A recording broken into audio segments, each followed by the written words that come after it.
Objection!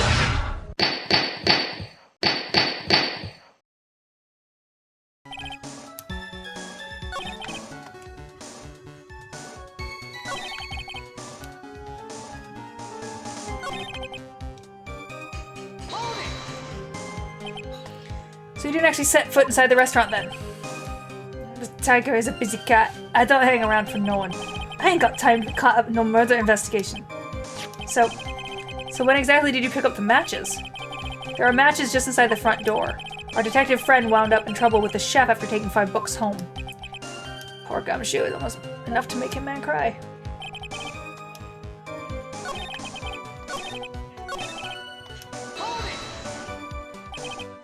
An ugly scene, what do you mean? The witness has already told us, Trite, which makes the question irrelevant. But...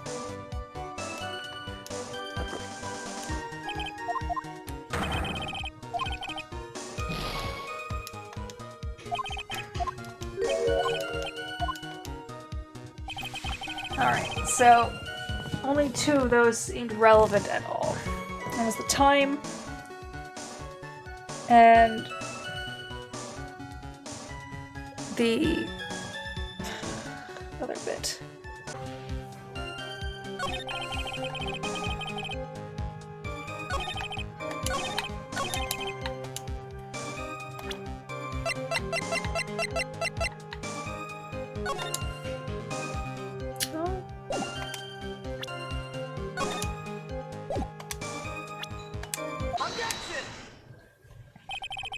You're something of a loan collecting pro, aren't you, Mr. Tagare?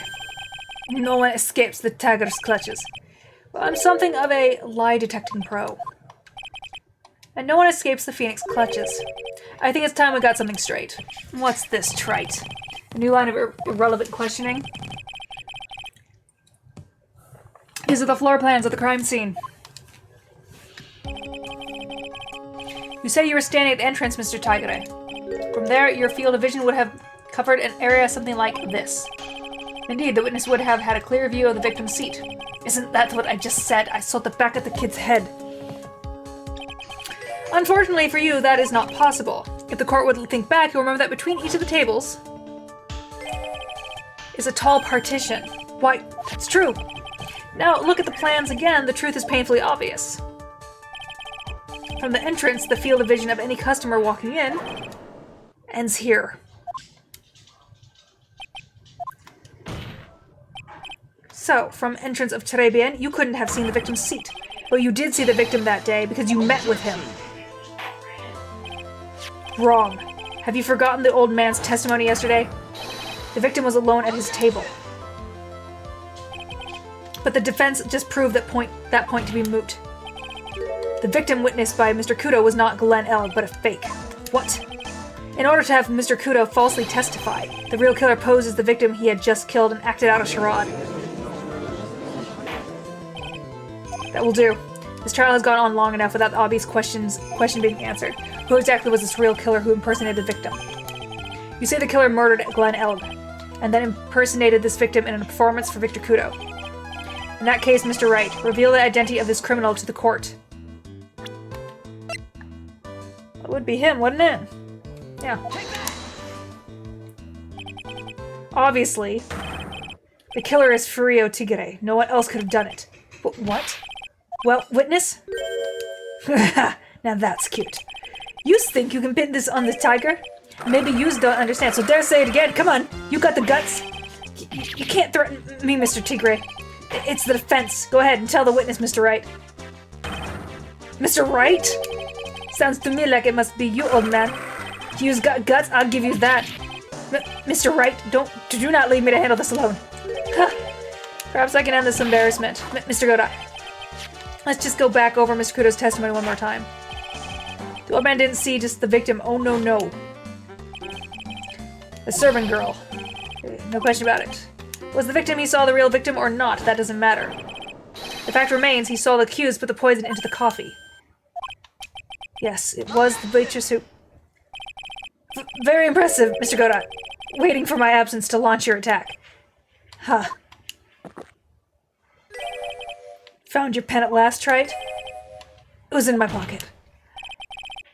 But anyway, But you could have witnessed two people that day. You saw the victim, suppose Mr. Glenn Elg, and a waitress from behind. Yes, your point, Mr. Wright? I think the conclusion is obvious. If this Glenn Elg was really the killer in disguise, then surely it's possible the waitress was also part of the show. What? You mean the waitress was an imposter as well? The defendant, Miss Bird, fell unconscious immediately after the incident.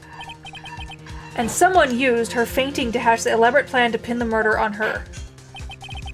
Who on earth was it? Who was this waitress?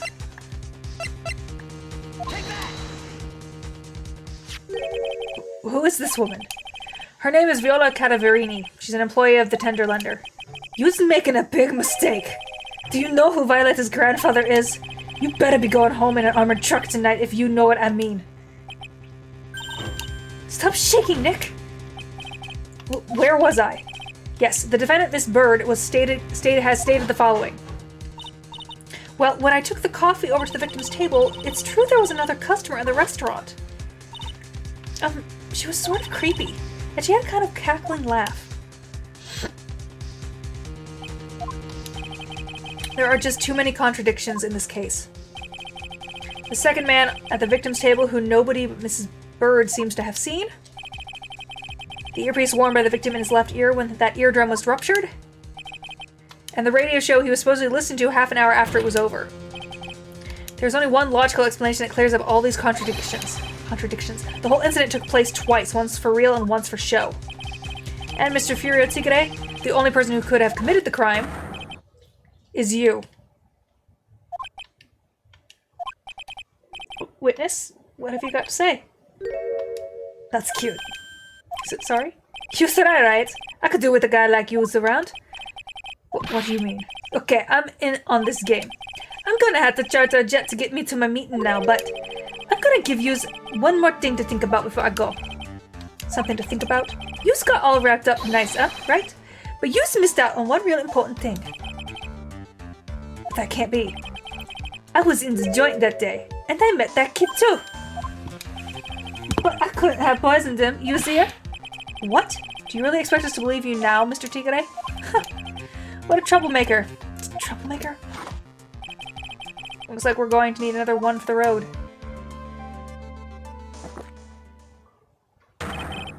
One more steaming hot cup of testimony. Or cup of hot testimony. Witness, you will explain yourself to the court. I'll give you one more chance to testify. What happened that day in Tre Bien between yourself and the victim?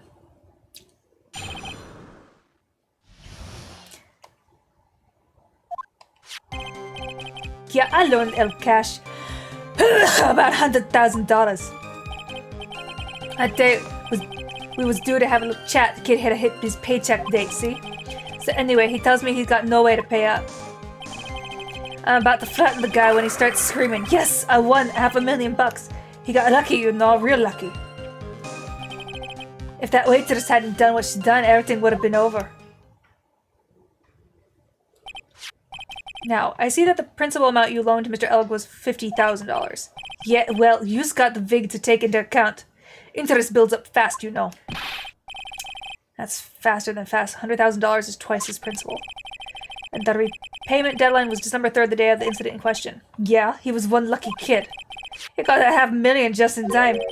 Because I ain't have no reason to kill the kid. And if I ain't got no motive, you ain't got no case. His motive? He has to have one, but what is it?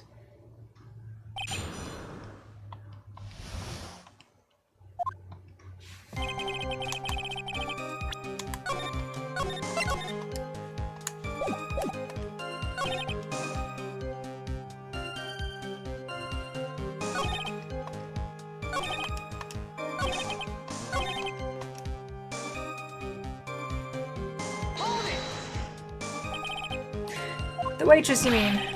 Go with the glass in the fender. Who else could I mean? If she hadn't gotten in the way, things would have been bada bing, bada boom, over and done with. Maybe I should push a little on this.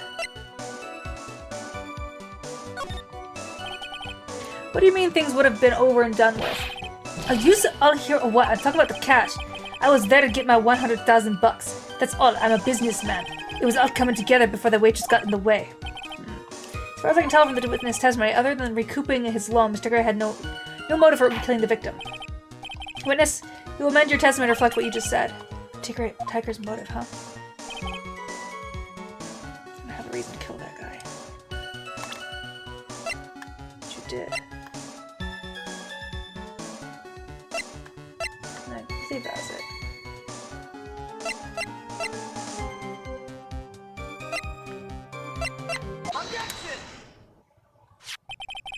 So you just intended to get back the $100,000 Mr. Elg owed you, correct? I loaned the guy cash, so that's my right. Unfortunately for Mr. Elg, $100,000 wasn't enough to cover it, was it? Huh? About 6 months ago, you were involved in a traffic accident, weren't you? An accident involving a car and a scooter in which a young woman was injured. She was taken to the hospital where she underwent surgery. Where'd you get all this info? These medical paper documents the treatment of young woman in question. According to these, her operation cost $1 million. Payment for these expenses was due in December of last year and was paid in full. $1 million, a preposterous sum. Someone should sue these HMOs. Huh, no one would pay a bill like that. The medical association got wind of it, the hospital would end up as dead as a morgue. But Mr. Tigre had no choice but to pay, because his very life depended on it.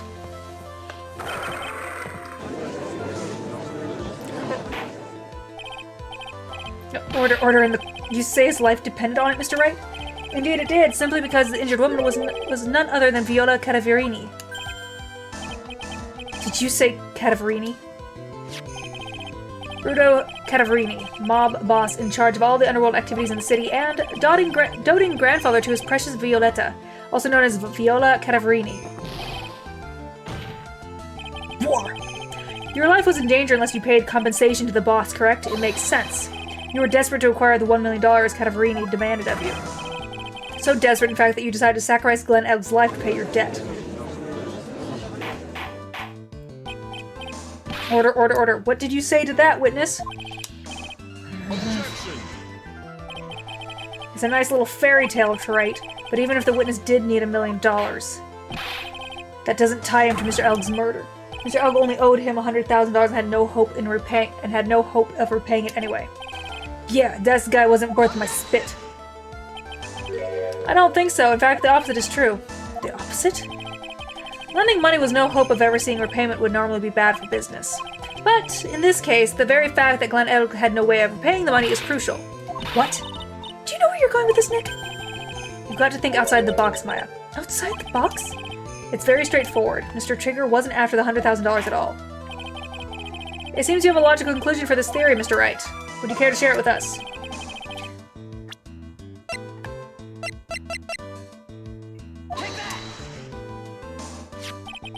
Glenn Elg was a programmer, a highly skilled programmer. That skill was the collateral Mr. Elg put up in order to borrow the money. Care to explain how skill can be used as a collateral to secure a loan, Trite? He had the skill to create a computer virus, and so he did, a virus known as MC Bomber.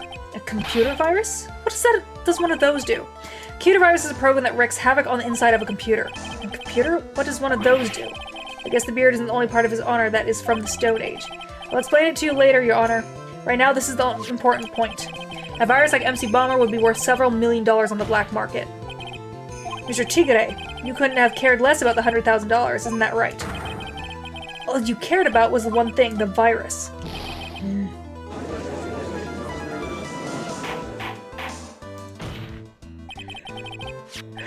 Okay. We're getting somewhere.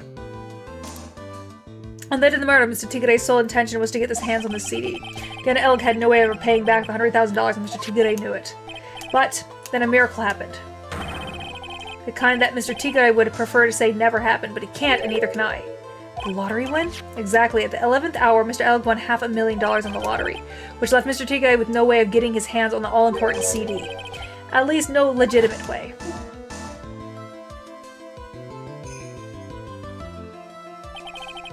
So he resorted to illegitimate means. That's crazy. He murdered Glenn Elg and then made his next move, to frame Maggie Bird for the crime. Mr. Tigre posed as Glenn Elg, while Viola Cadaverini played the role of Miss Bird. And then they reenacted the whole thing in order to establish a witness.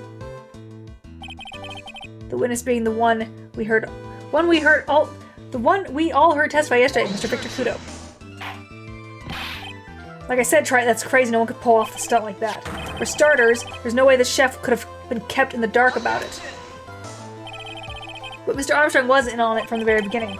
Have you forgotten already, Mr. Godot? Mr. Armstrong owed the witness money, too. $500,000, in fact. He had no choice but to go along with Mr. Tigre's plan.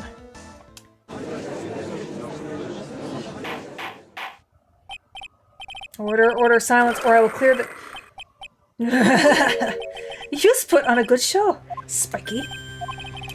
If you want to stay alive in the loan shark business, you gotta be careful. You said I dressed up like that kid, created a witness, and framed someone? If I did something crazy like that, I'd leave a trail as bright as my shirt. Trail. I ain't dumb enough to do something sloppy like that. I agree. You do?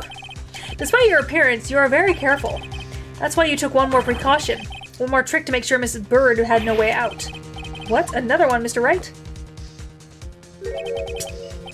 Interesting. Why don't you fill us all in, Wright? What was this trick you and Mr. Here performed it?